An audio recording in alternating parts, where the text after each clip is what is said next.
بسم اللہ الرحمن الرحیم۔ روزانہ یہ کلمہ پڑھو۔ ناظرین اکرام، کبھی آپ نے تنہائی کے ان لمحوں میں اپنے دل کی دھڑکنوں کو غور سے سنا ہے؟ کبھی رات کے سناٹے میں یہ محسوس کیا ہے کہ دنیا کی ساری آوازیں خاموش ہو جاتی ہیں مگر دل کے اندر ایک پکار مسلسل جاری رہتی ہے؟ وہ پکار کسی دولت کی نہیں، کسی شہرت کی نہیں، کسی انسان کی نہیں، وہ پکار اپنے رب کی ہے۔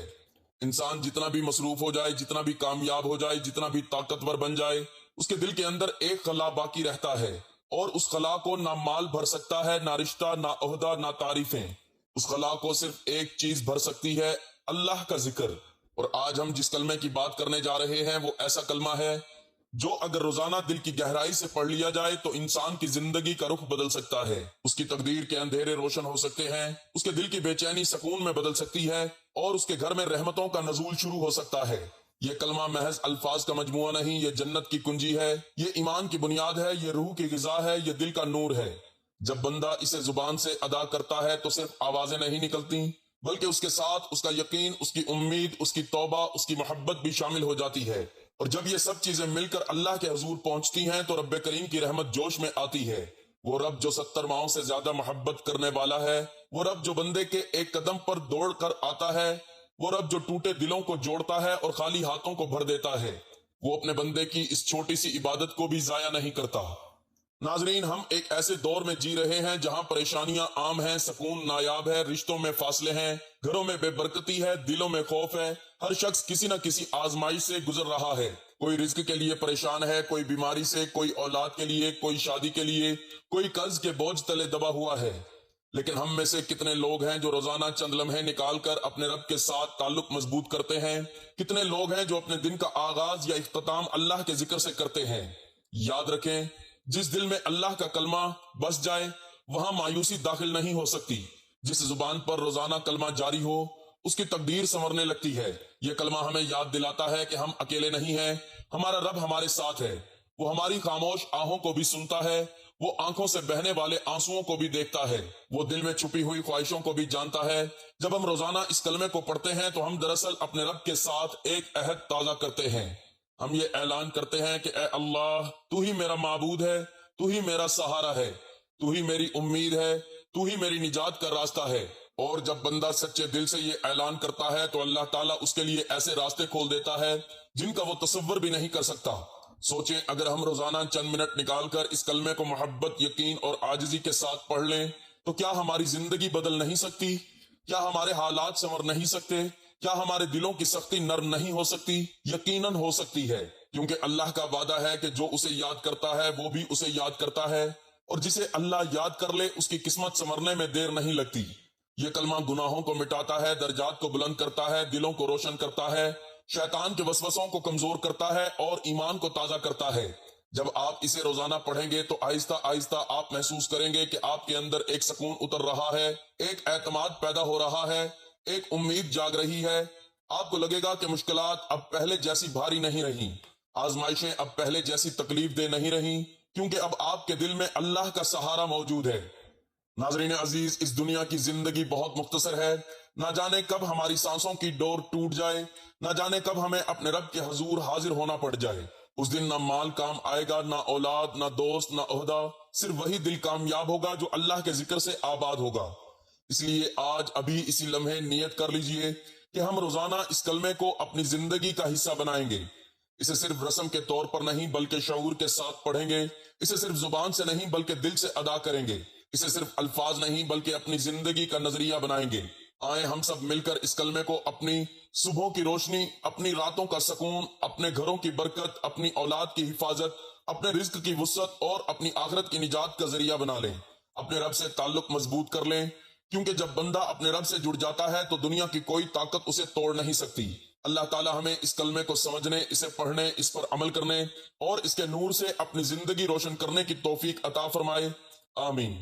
اللہ رب العزت نے قرآن مجید میں ارشاد فرمایا، وَمَن يَعْتَصِمْ بِاللَّهِ فَقَدْ هُدِيَ إِلَى صِرَاطٍ مُسْتَقِيمٍ، اور جو شخص اللہ کے دامن کو مضبوط پکڑ لیتا ہے تو اسے ضرور سیدھی راہ کی طرف ہدایت کی جاتی ہے۔ اس آیت کریمہ میں اللہ تعالیٰ کے دامن کو مضبوطی سے تھامنے میں راہ ہدایت کے حصول کی ضمانت دی گئی ہے، گویا تعلق باللہ ہی سے راہ ہدایت نصیب ہوتی ہے۔ آئیے اب اس بات کو سمجھنے کی کوشش کرتے ہیں کہ اللہ کا دامن تھامنے سے کیا مراد ہے۔ اور اللہ کا دامن کیسے تھاما جاتا ہے۔ نیز اللہ تعالیٰ سے ایسا تعلق کس طرح قائم ہو سکتا ہے جو انسان کو راہ ہدایت پر گامزن کر دے اور اس کی سیرت و کردار میں تبدیلی لے آئے۔ تعلق باللہ کے درجات۔ اللہ تعالیٰ کی طرف سے اپنے انبیاء کرام پر نازل کردہ کتب میں مذکور اللہ تعالیٰ کے فرمان سے تعلق باللہ کے درج ذیل 3 درجات واضح ہوتے ہیں۔ نمبر 1، من ارادنن ارادنا۔ تعلق باللہ کا پہلا درجہ یہ ہے، من ارادنن ارادنا، جس بندے نے ہمارا اللہ کا ارادہ کر لیا، ہم اللہ اس کا ارادہ کر لیتے ہیں۔ تعلق باللہ کے اس درجے کا مفہوم غنیت الطالبین میں ارادہ کے باب میں حضور غوث الاعظم رحمت اللہ علیہ کی طرف سے بیان کردہ مرید کی تعریف سے بھی واضح ہوتا ہے کہ جو شخص اللہ کا ارادہ کر لے اور جس کا دل خالصتاً اللہ کے ارادے میں فنا ہو جائے تو اسے مرید کہتے ہیں۔ یعنی جب بندے نے اللہ کا ارادہ کیا تو وہ مرید بن گیا۔ دوسری صورت، اگر اللہ اس بندے کا ارادہ فرما لے تو وہی مراد بن جاتا ہے۔ یعنی بندہ اگر اللہ کا طالب بنے تو وہ اسے مطلوب بنا لیتا ہے، اور اگر اللہ کا محب بنے تو وہ اسے اپنا محبوب بنا لیتا ہے۔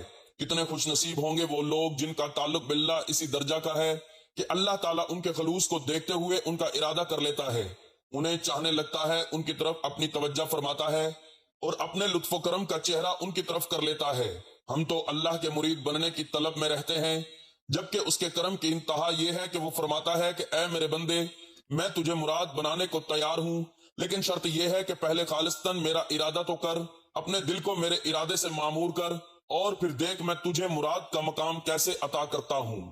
جب بندہ اللہ کی طرف سے مراد کے مقام پر فائز ہو جاتا ہے تو ساری دنیا اس بندے کا ارادہ کرنے لگتی ہے، اس لیے کہ جب اللہ نے اپنا چہرہ شفقت اور چہرہ لطف و کرم اس بندے کی طرف کر لیا تو پھر مخلوق کیوں اس کا ارادہ نہیں کرے گی اور اسے اپنی توجہ کا مرکز و محور کیسے نہیں بنائے گی۔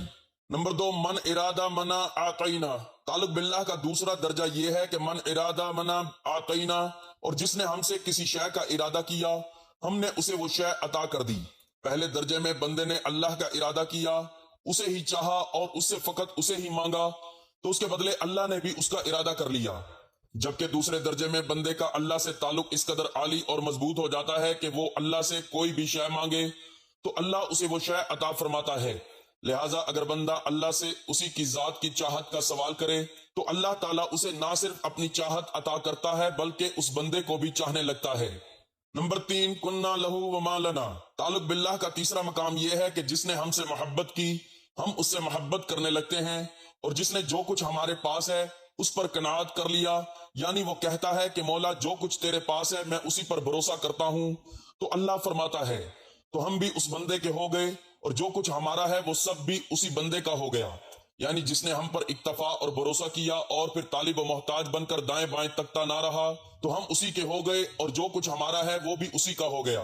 اس تصور کو علامہ اقبال نے یوں واضح کیا کہ محمد صلی اللہ علیہ وآلہ وسلم سے وفا تو نے تو ہم تیرے ہیں، یہ جہاں چیز ہے کیا لوح قلم تیرے ہے۔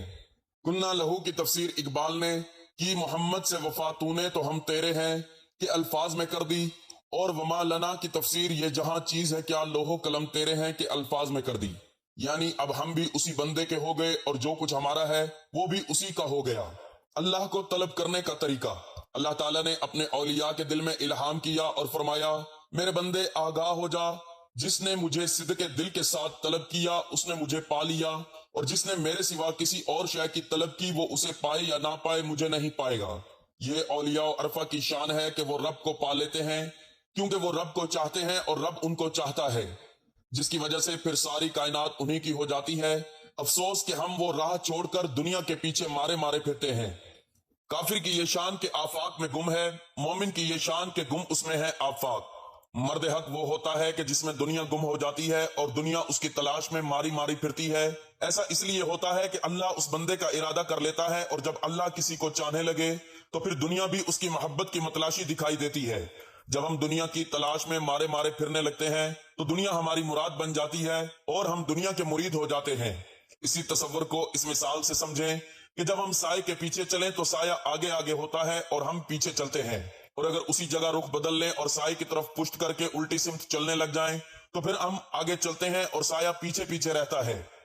اسی طرح جب تک کہ ہم دنیا کو نہ چھوڑ دیں دنیا ہمیں نہیں چھوڑتی۔ گویا اولیاء کو اللہ تعالیٰ نے الہام کیا کہ اے میرے بندے اگر تو دنیا کی طلب میں بڑھتا چلا جائے تو دنیا تیرے آگے بھاگے گی، اور اگر دنیا کو پشت کر کے میری طرف چلے گا تو دنیا تیرے پیچھے آئے گی۔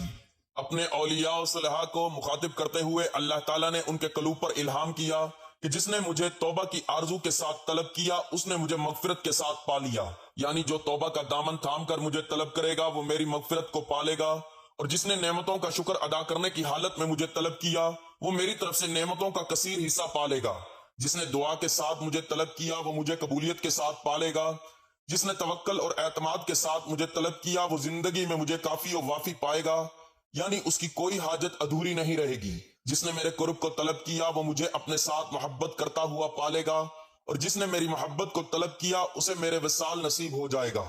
راز ولایت کیا ہے؟ اولیاء و عرفا میں سے ایک نامور صوفی حضرت عبد الواحد بن زید رضی اللہ تعالیٰ عنہ فرماتے ہیں کہ میں ایک روز سفر پر جا رہا تھا کہ دوران سفر کسی صحرا میں مجھے ایک اللہ والا ملا، انہوں نے کملی اوڑھی ہوئی تھی، میں نے انہیں سلام کیا اور کہا رحمہ اللہ اسألک مسئلہ، اللہ آپ پر رحم فرمائے میں آپ سے کچھ پوچھنا چاہتا ہوں۔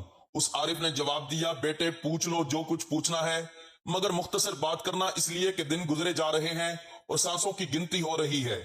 میں نے پوچھا تقوی کی جڑ کیا ہے یا تقوی کا کمال کیا ہے؟ فرمایا اللہ کے ساتھ صبر پر رہنا یہ تقوی ہے۔ میں نے پوچھا صبر کا راز کیا ہے؟ فرمایا ہر حال میں اللہ پر توکل رکھنا۔ میں نے پوچھا توکل کا راز کیا ہے؟ فرمایا ہر طرف سے دھیان کو کاٹ کر فقط اللہ کے دھیان پر لگ جانا۔ میں نے پوچھا اس دنیا میں سب سے لذیذ ترین شے کیا ہے؟ فرمایا اللہ کے ذکر سے انس رکھنا۔ میں نے پوچھا سب سے زیادہ خوبصورت اور پاکیزہ شے کیا ہے؟ فرمایا اللہ کے ساتھ زندگی کی راحت پانا، یعنی زندگی ایسے گزارنا کہ اللہ کی معیت میں گم رہے اور اللہ کی معیت میں رہنے سے زندگی کا مزہ لے، سفر حضر سوتے جاگتے اٹھتے بیٹھتے چلتے پھرتے کھاتے پیتے الغرض ساری زندگی تصور معیت الہی کی لذت و کیفیت میں گزرے۔ میں نے پوچھا سب سے زیادہ قریب شے کیا ہے جو آسانی سے مل سکے؟ فرمایا اللہ سے ملنا، یعنی بندے کا اللہ سے ملنا بہت آسان ہے کیونکہ وہ بندے کے بہت قریب ہے مگر بندہ اس سے ملنا نہیں چاہتا۔ وہ تو فرماتا ہے وَنَحْنُ أَقْرَبُ إِلَيْهِ مِنْ حَبْلِ الْوَرِيدِ، اور ہم اس کی شہرت سے بھی زیادہ اس کے قریب ہیں، یعنی وہ ملنا چاہتا ہے لیکن افسوس کہ ہم ملنے پر تیار نہیں۔ میں نے پوچھا دل کے لیے سب سے زیادہ تکلیف دہ چیز کیا ہے؟ فرمایا اللہ سے جدا رہنا، یعنی اللہ کے اوامر اور نواہی سے جدا رہنا، اللہ کی قربت طلبی سے جدا رہنا، جس راہ پر اللہ چاہتا ہے کہ ہم چلتے ہوئے نظر آئیں اس راہ سے جدا رہنا، الغرض اللہ سے جدائی اختیار کر لینا زندگی کی سب سے بڑی تکلیف دہ چیز ہے۔ میں نے پوچھا سب سے زیادہ سرور اور خوشی کس شے میں ہے؟ فرمایا ہر حال میں اللہ کے ساتھ اچھی امید رکھنا۔ میں نے پوچھا سلامتی والا دل کیا ہے؟ فرمایا سلامتی والا دل وہ ہے جس دل میں اللہ کے سوا کچھ نہ ہو، یعنی سارا دل اللہ کے جلوے محبت قربت رضا اور دھیان سے معمور ہو تو وہ قلب سلیم ہے۔ میں نے پوچھا آپ کھاتے کہاں سے ہیں؟ فرمایا اللہ کے خزانوں سے کھاتا ہوں۔ میں نے پوچھا آپ کو کیا شے پسند ہے؟ فرمایا اللہ جو فیصلہ کرے وہی پسند ہے۔ میں نے عرض کی جاتے ہوئے مجھے کوئی وصیت کریں جو میں زندگی میں اپنا لوں۔ فرمایا بیٹے اللہ کی اطاعت بجا لانا، اللہ کے فیصلوں پر راضی رہنا، اللہ کی یاد میں لذت لینا اور اللہ کے محبوب بندوں میں شامل ہو جانا۔ حضرت یحییٰ بن معاذ الرازی رحمۃ اللہ علیہ جو اکابر اولیاء میں سے ہیں ان سے پوچھا گیا کہ قلب صحیح کی علامت کیا ہے؟ فرمایا جو دل دنیا کے غموں سے پاک ہے وہ قلب سلیم ہے۔ افسوس ہمارا حال یہ ہے کہ ہمارے دل ہر وقت دنیا کے غم و دکھ سے بھرے ہوئے ہیں، یہ نہیں ملا وہ نہیں ملا، کم مال ملا، فلاں زیادہ مالدار ہے، فلاں کے پاس گاڑیاں زیادہ ہیں، فلاں کی کوٹھی بڑی ہے، فلاں کی عزت زیادہ ہے، جاہ و منصب بڑا ہے، طاقت بڑی ہے، میرے پاس یہ نہیں، میرے پاس وہ نہیں۔ ہم نے یہ تمام گورکھ دندے لعنتیں مصیبتیں اذیتیں اپنے اوپر سوار کر رکھی ہیں، ہم نے اپنے دل کو رنج و علم پریشانیوں اذیتوں سے بھر رکھا ہے، ہمیں نہ سوتے میں سکون ہے اور نہ جاگتے میں قرار ہے، ہر وقت بے چینی ہے اور دھیان ہر وقت دنیا ہی کی چیزوں میں رہتا ہے۔ پوچھا گیا دل کی غذا کیا ہے؟ کیا یہ صحت مند ہو جائے؟ فرمایا دل کی خوراک مولا کا ذکر ہے، یعنی وہ حی و قیوم ہے، جو دل اس کا ذکر کرتا ہے وہ دل بھی زندہ ہو جاتا ہے۔ پوچھا گیا صدق ارادہ یعنی ارادے کی سچائی کیا ہے؟ فرمایا اگر ارادہ میں پختگی چاہتے ہو تو دنیاوی عادت و روش کو چھوڑ دو، ارادہ سیدھا ہو جائے گا۔ پوچھا گیا شوق کیا ہے؟ فرمایا کچھ دنیا میں نیچے ہے اسے نہ دیکھنا اور جو اوپر ہے اسے دیکھنا۔ یہی وجہ ہے کہ آقا علیہ السلام دعا فرماتے مولا اپنا شوق عطا فرما۔ پوچھا گیا مرید کسے کہتے ہیں اور مرید کی علامت کیا ہے؟ فرمایا جو غلاموں کے پیچھے نہ دوڑے وہ مرید ہے۔ پوچھا گیا لذت کیا ہے؟ فرمایا رب سے موافقت رکھنا، یعنی رب جس حال میں رکھے اور جو فیصلہ کر دے دل اس کے موافق رہے۔ رب جو ہمارے لیے چاہے دل اس پر راضی ہو.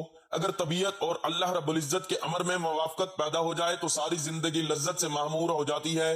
پوچھا گیا غریب مفلس کون ہے؟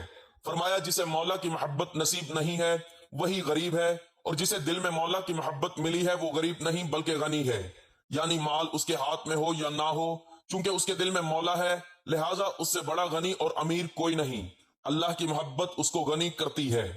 پوچھا گیا افضل الاعمال کیا ہے؟ فرمایا حال میں مولا کا ذکر کرنا، یعنی ہر حال میں اللہ کو یاد رکھنا سب اعمال سے افضل عمل ہے.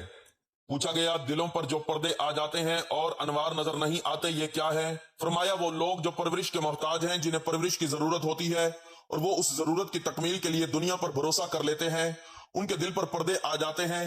اور جو پرورش کرنے والے یعنی حقیقی رب پر بھروسہ کرتے ہیں ان کے دلوں سے پردے اٹھا دیے جاتے ہیں. پوچھا گیا وفا کیا ہے؟ فرمایا صدق و صفا کا نام وفا ہے، یعنی دل دنیا کے دھیان سے خالی، قدورتوں سے پاک اور رنجشوں سے صاف ہو جائے تو اس حالت کو وفا کہتے ہیں. پوچھا گیا شریف عزت والا کون ہے؟ فرمایا جو رب کے ساتھ محبت رکھے وہی شریف اور عزت والا ہوتا ہے. پوچھا گیا دنیا کیا ہے؟ فرمایا جو شے تجھے اللہ سے دور کر دے اس کا نام دنیا ہے، یعنی خواہ جائے نماز پر کھڑے ہیں تو یہ عمل بھی اللہ سے دور کر سکتا ہے.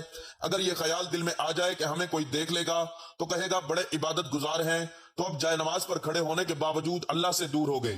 اسی طرح سجدے میں ہے اور دھیان یہ ہے کہ لوگ عبادت گزار سمجھیں گے، ہماری تعظیم ہوگی تو اسی سجدے نے اللہ سے دور کر دیا. اعمال صالحہ عبادت کر رہے ہیں مگر عبادت اس لیے کہ تعظیم ہو، عبادت گزار اور بزرگ سمجھے جائیں تو اسی عبادت کے سبب مولا سے دور ہو گئے. ہر وہ عمل جو مولا سے دور کر دے، خواہ وہ عبادت کا عمل ہے یا معاملات کا عمل ہے، اسے دنیا کہتے ہیں، اور ہر وہ عمل جو مولا کے قریب کر دے وہ عبادت ہے. معرفت الہی کے تقاضے. حضرت ابو یزید بستامی رحمت اللہ علیہ فرماتے ہیں میں نے اللہ تعالیٰ کی بارگاہ میں عرض کیا دل کرتا ہے کہ تیرے پاس آؤں، تجھ سے ملاقات ہو اور تیرا وصال نصیب ہو، تو میں کیسے تجھ تک آؤں؟ رب تعالیٰ نے جواب دیا نفس کو چھوڑ دے اور میرے پاس آ جا.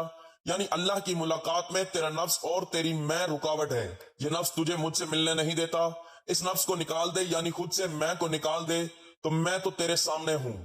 سیدنا عیسیٰ علیہ السلام نے ارشاد فرمایا مبارک ہو اس شخص کو جس نے اللہ کو ایسا یاد کیا کہ اس کے دل میں سوائے اللہ کی یاد کے کوئی اور یاد باقی نہ رہے. ہمارا مسئلہ یہ ہے کہ ہم تسبیح کرتے ہیں مگر تسبیح دنیا، عزت و جاہ اور مخلوق کے لیے کرتے ہیں. اللہ کے لیے تسبیح، ذکر اور عبادت کا مطلب یہ ہے کہ اللہ کو ایسا یاد کیا جائے کہ پھر اس کے بعد کسی غیر کی یاد دل میں نہ رہے. پھر فرمایا مبارک ہو اس شخص کو جو اللہ سے ڈرا اور پھر ایسا ڈرا کہ اس کے بعد کائنات میں کسی سے نہیں ڈرا. پھر فرمایا مبارک ہو اس شخص کو جس نے اللہ سے مانگا اور ایسا مانگا کہ پھر دامن کسی اور کے سامنے پھیلایا نہیں، یعنی پھر اسی کا ہو گیا. عارفین کا حال. جب یہ کیفیت نصیب ہوتی ہے تو اللہ کی معرفت نصیب ہوتی ہے. ایسی کیفیت والوں کا حال کیا ہوتا ہے؟ آئیے اس کے چند مظاہر کا مطالعہ کرتے ہیں. نمبر 1، امام ابن سیرین رحمت اللہ علیہ جلیل القدر کعبی فرماتے ہیں اگر یہ حال دل کو نصیب ہو جائے کہ اللہ کی چاہت سے دل معمور ہو جائے اور اس کے سوا ہر چاہت دل سے نکل جائے، اور اس کیفیت میں اگر مجھے اختیار دے دیا جائے کہ ایک طرف جنت ہے اور دوسری طرف 2 رکعت نفل کا وقت ہے، جنت لے لو یا 2 رکعت نماز پڑھ لو، ایک شے کا انتخاب کرنا ہے تو کیا کرو گے؟ فرمایا میں جنت نہیں چاہوں گا بلکہ 2 رکعت کا وقت لے لوں گا. پوچھا گیا کہ اس انتخاب کی وجہ کیا ہے؟ فرمایا اس لیے کہ 2 نوافل پڑھنے میں مولا کی رضا بھی ہے اور مولا کی قربت بھی ہے، یعنی جو قربت ان 2 رکعتوں میں ملے گی وہ جنت میں کہاں؟ اس لیے کہ جنت میں نفس مرغوبات، باغات، چشموں اور حور و قصور میں مشغول ہوتا ہے، جبکہ نماز میں دل صرف مولا کے ساتھ لگا رہتا ہے.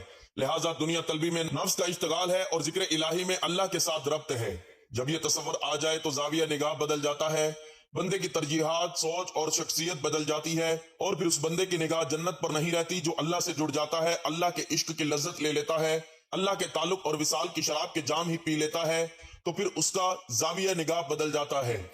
نمبر 2، حضرت ذوالنون مصری رحمت اللہ علیہ فرماتے ہیں کہ میں کعبۃ اللہ کے طواف میں تھا کہ میں نے دوران طواف ایک نوجوان کو دیکھا کہ جس کی حالت خراب تھی، کپڑے پھٹے ہوئے تھے اور چہرے کا رنگ زرد تھا. میں سمجھا کئی دنوں سے بھوک اور فاقہ ہے، اور کپڑوں کا حال دیکھ کر اندازہ کیا کہ بڑی غربت ہے. مجھے اس پر ترس آ گیا. میرے پاس 100 دینار تھے، میں نے 100 دینار جیب سے نکالے اور طواف میں تیزی سے اس کے قریب ہوا اور خاموشی سے اس کے ہاتھ میں 100 دینار پکڑانے کی کوشش کی. اس نے میرا ہاتھ جھٹک دیا. میں نے پھر آگے بڑھ کر 100 دینار پکڑانے کی کوشش کی تو اس نے پھر میرا ہاتھ جھٹک دیا. میں نے تیسری مرتبہ بھی یہی کوشش کی مگر اس نے میرا ہاتھ جھٹک دیا. بالآخر میں نے کہا کہ میرے نوجوان بیٹے، میں نے آپ کی حالت سے اندازہ کیا کہ آپ کو پریشانی ہے، میرے پاس یہ 100 دینار ہیں، لے لیں اور اپنی کچھ ضرورتیں پوری کر لینا. وہ نوجوان رک گیا. اور مجھے دیکھ کر گویا ہوا مجھے 100 دینار دے کر میرے اس حال کو آپ بدلنا چاہتے ہیں؟ یہ حال بڑی مشکل سے میں نے مولا سے لیا ہے، خدا کی عزت کی قسم اگر ساری جنت اور جنت کی ساری نعمتیں دے دی جائیں اور یہ حالت لے لی جائے تو پھر بھی جنت کے عوض یہ سودا نہیں کروں گا۔ یعنی آپ تو 100 دینار دے کر میرے حال کو بدلنا چاہتے ہیں۔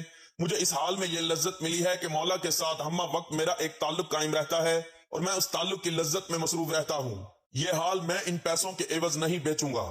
آج کے نوجوان خاص طور پر اس واقعہ کی طرف متوجہ ہوں اور اپنی زندگیوں پر توجہ کریں۔ یہی عمر بدلنے کی ہے۔ جب یہ زندگی ڈھل جائے گی تو پھر وقت نہیں آئے گا، لہٰذا اپنے آپ کو بدلیں اور سنور جائیں۔ رب کے تعلق اور دنیا کی چاہت اور غلامی میں کتنا فرق ہے اس کو پہچانیں، اعلیٰ سودا لیں اور ادنا چھوڑ دیں۔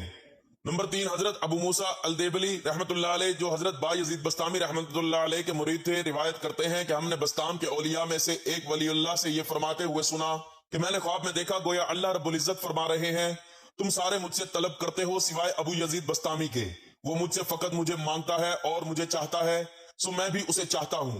یعنی تم میں اور ابو یزید میں فرق یہ ہے کہ تم سب کچھ مجھ سے مانگتے ہو جبکہ ابو یزید نے مجھ سے کچھ نہیں مانگا، اس نے جب بھی مانگا ہے تو مجھے ہی مانگا ہے، اور چونکہ وہ مجھے مانگتا ہے سو میں اسے چاہتا ہوں۔ محترم ناظرین، وقت کی نزاکت کو مد نظر رکھتے ہوئے چلتے ہیں وظیفے کی جانب۔ آپ نے وہ کون سے کلمات جو روزانہ پڑھنے ہیں؟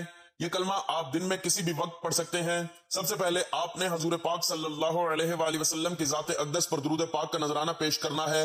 درود پاک آپ کوئی سا بھی پڑھ سکتے ہیں، ایک بار ثواب کی نیت سے میرے ساتھ بھی درود پاک پڑھ لیں۔ اللہم صلی علی محمد وعلی آل محمد کما صلیت علی ابراہیم وعلی آل ابراہیم انک حمید مجید۔ اللہم بارک علی محمد وعلی آل محمد کما بارکت علی ابراہیم وعلی آل ابراہیم انک حمید مجید۔ درود پاک پڑھنے کے بعد آپ نے یہ کلمات پڑھنے ہیں: لا الہ الا اللہ وحدہ لا شریک لہ۔ ان کلمات کی آپ نے ایک تسبیح پڑھنی ہے۔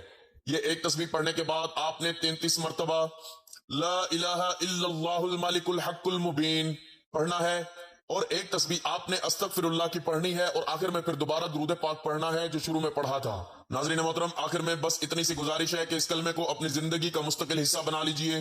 اسے وقتی جوش یا کسی خاص دن تک محدود نہ رکھیں بلکہ روزانہ اپنی سانسوں کے ساتھ جوڑ لیجئے۔ جب صبح آنکھ کھلے تو یہ کلمہ آپ کے لبوں پر ہو، جب رات نیند آئے تو یہ کلمہ آپ کے دل میں ہو۔ اپنے بچوں کو بھی اس کی عادت ڈالیں، اپنے گھر کے ماحول کو ذکر الہی سے معطر کر دیں۔ یقین جانیے جس گھر میں اللہ کا کلمہ گونجتا ہے وہاں رحمتیں ٹھہرتی ہیں، فرشتے دعا دیتے ہیں اور شیطان دور بھاگتا ہے۔ اللہ تعالی ہمیں اخلاص کے ساتھ یہ کلمہ پڑھنے، اس کے تقاضوں کو سمجھنے اور اس پر ثابت قدم رہنے کی توفیق عطا فرمائے۔ ہمارے گناہوں کو معاف فرمائے، ہمارے دلوں کو نور ایمان سے بھر دے، ہمارے رزق میں برکت عطا کرے اور ہمیں دنیا و آخرت کی کامیابی نصیب فرمائے، آمین یا رب العالمین۔ ناظرین، آپ سے گزارش ہے کہ اپنے رزق میں برکت، وسعت اور کشادگی کے لیے اللہ تعالیٰ کے 99 ناموں میں سے کوئی ایک نام لکھ کر کمنٹ سیکشن میں ضرور شیئر کریں۔ اللہ تعالیٰ ہم سب کا حامی و ناصر ہو، آمین، جزاک اللہ۔